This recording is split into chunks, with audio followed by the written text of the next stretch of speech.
Sport Fishing on the Fly is brought to you by Maui Jim Sunglasses. First Tellurium Corp., the future of mining. And Hardy Rods and Reels. Good day, everyone. Today we have a nice little merger fly here called Quigley's Cripple. This is a fly that Bob Quigley created many years ago. And I'm getting a bunch ready to replenish my fly box. It's a great fly I like to fish. It rides basically the way you see it in the vise here, pretty much right up and down. It imitates the most vulnerable stage of the insect when they're crippled, and those are the ones that try to probably key in on first. So let's go over the materials we need to tie the fly. The original pattern called for Tiamco 100 standard dry fly hook. I like to use the Gamakatsu. This is a C15 barbless VI hook. It's a merger hook, very light wire. This is size 14. You use that to size match your naturals. The thread I'm going to be using is some 8/0 tan thread. The tail and the body, I'm going to be using some grayish brown Ostrich Herl.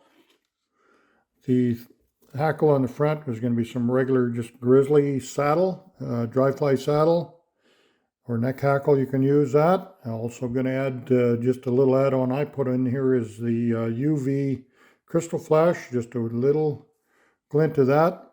The wing will be some Comparadun deer hair, very short fine tips, and also going to add a little Semperfli silver wire. This is 0.1 millimeter extra fine. To add a little strength to the fly. So let's get a hook in the vise and get tying one of these Quigley's Cripples. And you can tie these down at just about every size and color to match whatever you're targeting, whatever's on the menu. We'll adjust the shank down around the corner. That'll come in with some of the, you'll notice on this one side of the Ostrich, the Herl seemed a little longer, a little bit fluffier. I go to the smaller flies, I like to go down here to the other side where it's a little bit lighter. I'm going to grab 3 Herl. We got 4 here. I'm going to take 3. Make sure the tips are nice and straight. Tie that in around the corner here. Then I'll just pull them to the desired length. You'll see patterns with this in Ostrich or Marabou too, but I like using the Ostrich. It really looks good. Then I'll grab some of the silver wire here, this super fine wire, extra fine. Get some really nice wire in that nowadays. Catch it in at the rear. And I'll just take my thread forward. Then I'll start wrapping my Ostrich Herl forward. Nice and tight. It's pretty fluffy right now. We're going to thin that down. We'll get that wire counterclockwise here in a minute. That's what the fish are going to see. Our Ostrich Herl off.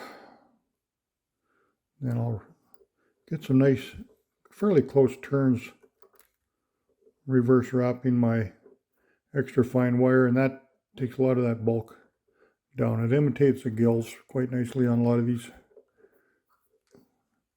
mayflies. Then I'll tip my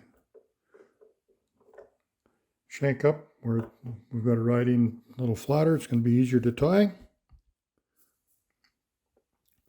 Then my little secret sauce I add, I like to put a little bit of this UV crystal flash in. Not very much, 3 strands, maybe 4. I'll tie that, and I'm going to tie it back over itself. The back. Trim it nice and short. When you pull it, it kind of stretches, so if you have to shorten it up again, don't want it too long. There you go. And they will see that from the bottom. That looks good. I like that. I always add that to my patterns. UV, I like throwing UV in anytime I can. Now we'll come in with our deer hair. Get a nice little clump off the bottom there. There won't be too much under fur in it, but still get that out. And we'll get it in our hair stacker.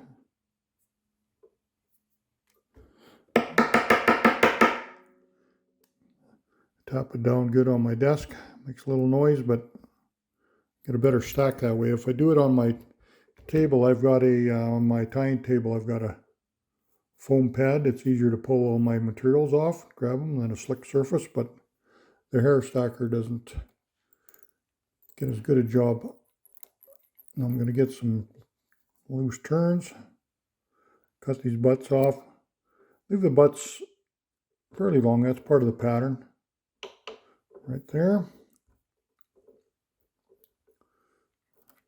I'll come underneath, stand my wing up a little bit. The pattern asks for a thorax. You can dub that if you like. Put a thorax on there. I don't bother. All the fish you're going to see basically is that ostrich.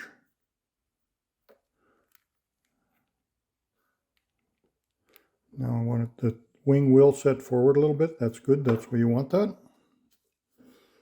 Then I'll come in here with some dry fly.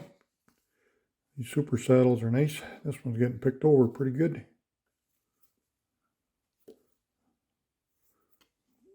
Actually, what do we got here? Oh, there's some good ones. Hiding in the back.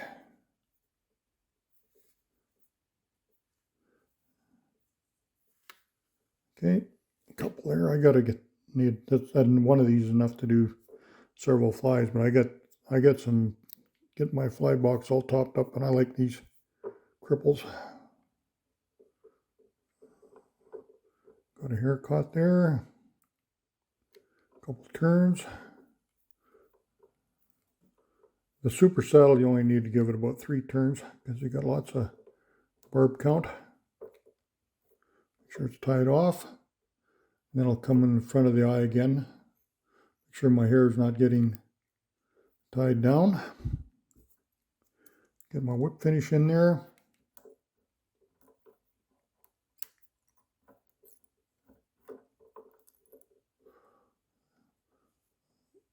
I said it was pretty entertaining. I got big fingers, and I know they were saying, I read somewhere Bob Quigley had really big hands, and so it was quite interesting to watch him tie them real little cripples.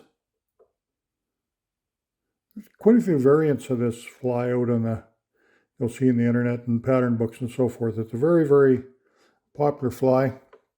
You're going to see it a lot because it does work so well, and so that's basically where you're going to see it riding, and the current is basically hanging straight down, almost like that, like so, because of the way the hackle is on it. And it's great pattern. So Quigley's Cripple, and we'd like to thank the late Bob Quigley for that contribution to the fly fishing community, and we'll catch you later.